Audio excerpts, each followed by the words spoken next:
Jennie, Yes. I hate to start off with maybe a negative question, but I'm just shocked, George.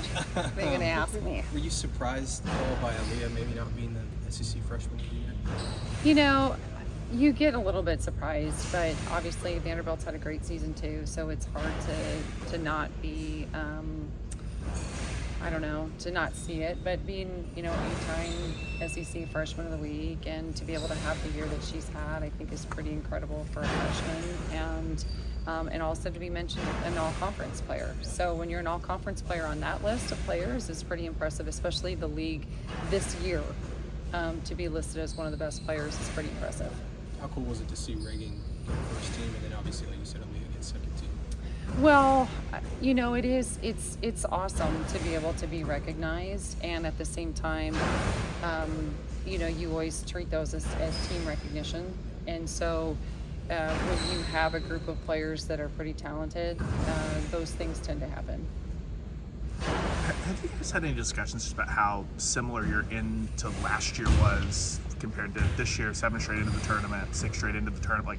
Does that help at all to draw those parallels? It does, in the sense of it's familiar for, less than half of our team because we're still young and understanding. But I think what it does show is that we're getting better.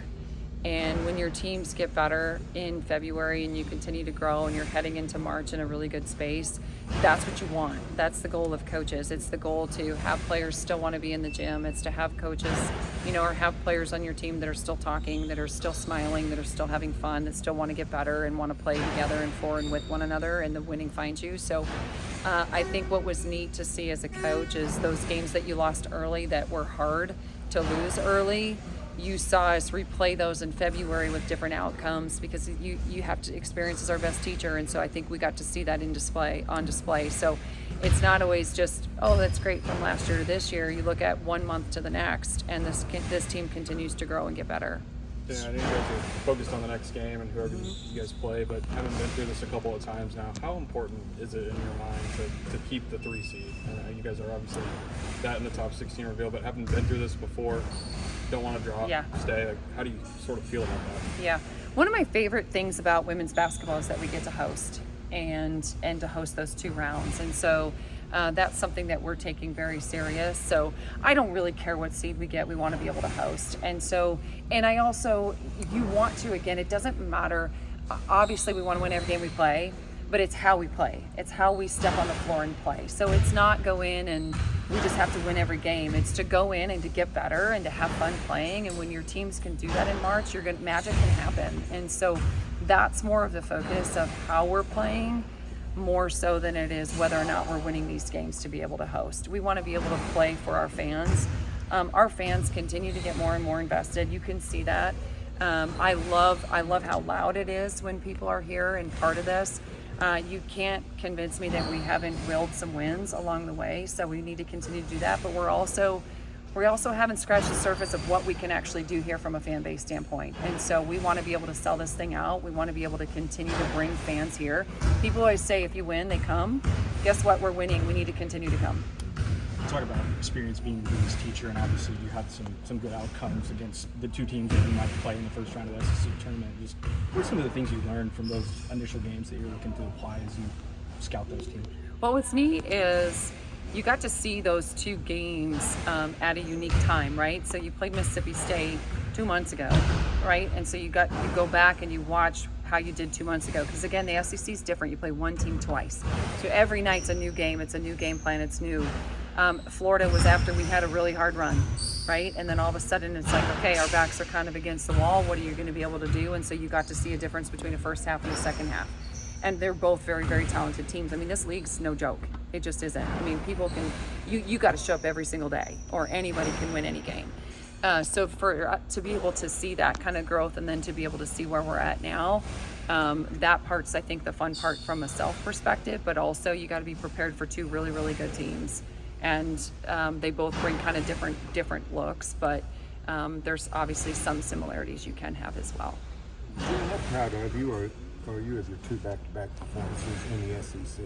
You could have won more, you could have played better, but to do what you've done over these 2 years, hitting the ground running in this league, How would you assess it? Today, I haven't really gotten to reflect on that, so I don't think we're satisfied with it, but I know that we've gotten better, and I know that this league is legit.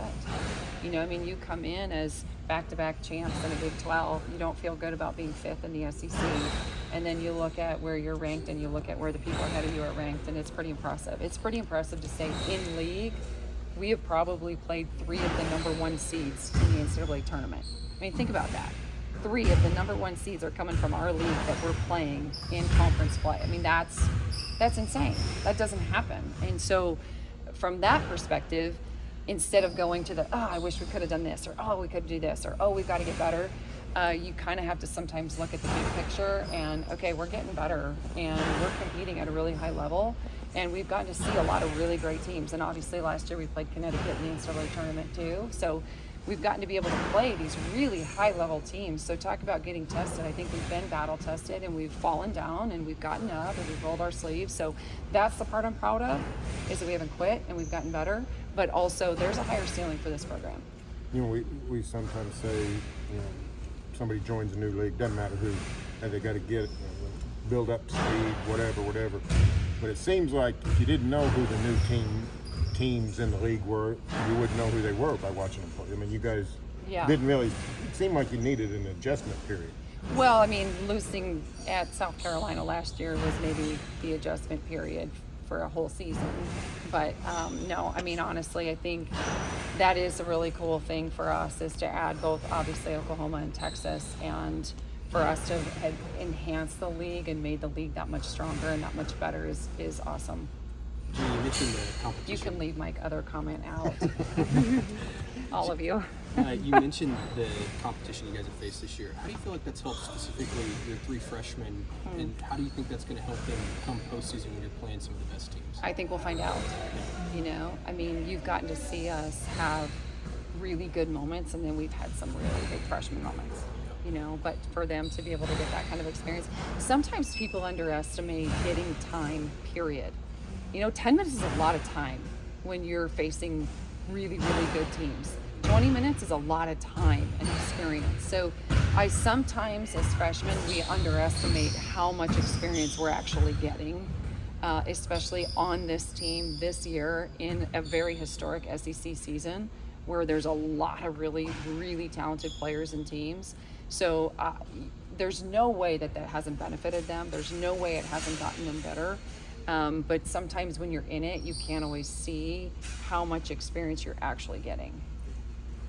Kind of build on that. How important is it to get that group out in a tournament atmosphere where you'll have at least one more game, but if you lose, you're leaving Greenville, that kind of thing? Right. It was kind of fun listening to our upperclassmen talk about that today, where they're like, no, it's not guaranteed. And, as a freshman, yeah, I get it, but you don't really get it. Right? You don't really understand it. It's like saying, okay, I want to come and be in the, I want to play in the SEC. And then you're playing in the SEC and you're like, oh, you're right. Any team can get anybody at any point, right? So again, you have to have these experiences. It's end of game situations. You've seen us completely fall on our face, especially our young players, where we practice them, but it doesn't mean as much when you're in practice trying to figure it out as it does when there's a real consequence to a game. Right? And then now we're putting them in positions later where those same consequences are, but they've had the experience and now they're shining in that. So, and I don't care if it's because I Lofton getting a huge defensive stop. She's stepped in and been so good for us defensively. Look at what Brooklyn Stewart's been able to do in terms of running the floor and rebounding. And then obviously Aaliyah's had some moments this year that she's hit some pretty big shots, or she's given the ball to people that have put it in the hole and made us go up.